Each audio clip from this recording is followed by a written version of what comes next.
On today's installation video, we'll be showing you how to install the RaceChip on the Ford 2.7 Twin Turbo EcoBoost. Before installing the RaceChip, please wait until your engine is cool enough to work on. Put your parking brake or emergency brake on. If your vehicle is equipped with an alarm system, please disable it.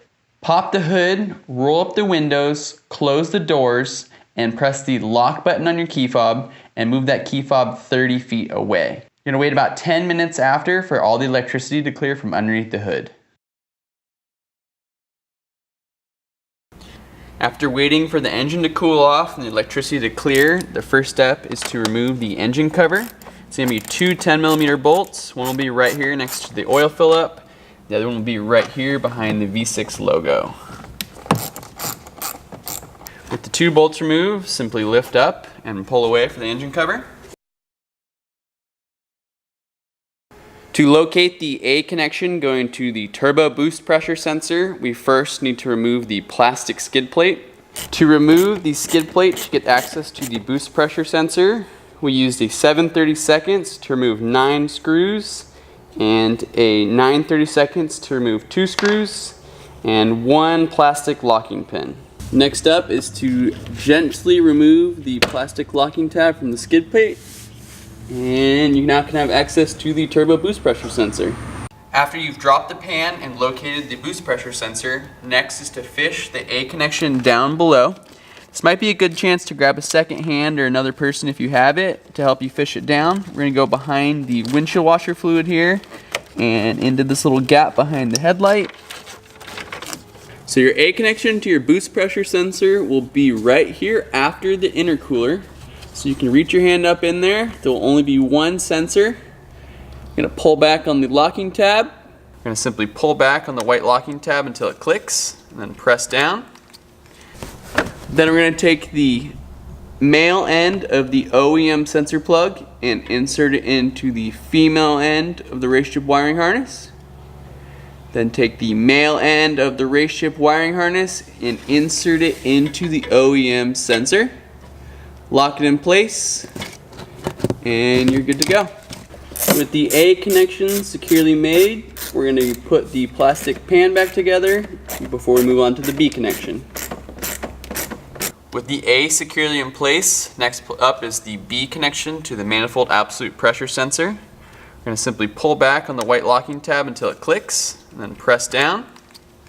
Then take the male end of the OEM sensor plug and insert it into the female end of the RaceChip supplied wiring harness. I'm going to press it until it locks, and then press the locking tab in place until it clicks. Then we'll take the male end of the RaceChip wiring harness and insert it into the OEM sensor itself. Press it on until it clicks and lock it in place with the gray locking tab. Next on the installation is to insert the 4 mounting tabs. The nice thing about our mounting tabs is it allows you to actually use the supplied zip ties to mount either vertically or horizontally. And if you ever need to remove the RaceChip for service or warranty work, you don't actually have to cut the zip ties. Instead, you can push the 4 locking tabs on either corner to leave the zip ties and mounting tabs in place and just simply remove the RaceChip. Next up is to remove the deactivation plug. To do so, we're going to pull simply on the FCI plug until the deactivation plug comes loose. You don't want to hang on to the deactivation plug. If you ever need to revert the car back to stock or take it in for any warranty or service, you can actually put the deactivation plug in place of the RaceChip to put everything back to stock. Then we'll take the RaceChip and put it in place of the deactivation plug. Simply lock it in place with the FCI plug. Now it's really important the first time we install the RaceChip, if you have the GTS, there's no LEDs illuminated on the screen, or if you have the RS or S, you have no green light lit up. The first time we install the RaceChip, we don't want any power going to the device. So next up is to figure out where in the engine bay you're going to mount the RaceChip. For this application, we're going to simply go right here onto the ECU cables. Now when we're mounting the RaceChip, we want to stay away from any hot or moving parts. Anywhere near the battery or ECU is generally a good idea because those are also going to be away from any of the hot or moving parts.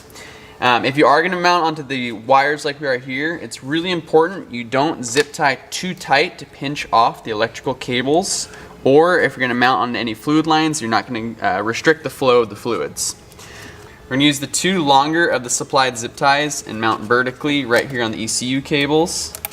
Again, not too tight to pinch off any electrical lines. Get that one started. The next one installed. And simply pull everything tight. Next on the installation is to zip tie the RaceChip wiring harness in place. When routing the wiring harness, again, we want to stay away from any hot removing parts. It's a really good idea to go ahead and zip tie onto the pre-existing electrical lines. And just like before, we don't want to do anything too tight to pinch off any electrical cables inside these lines. Next, we will trim the excess ends off the zip ties to give everything a nice OEM look. Last but certainly not least is to reinstall the engine cover.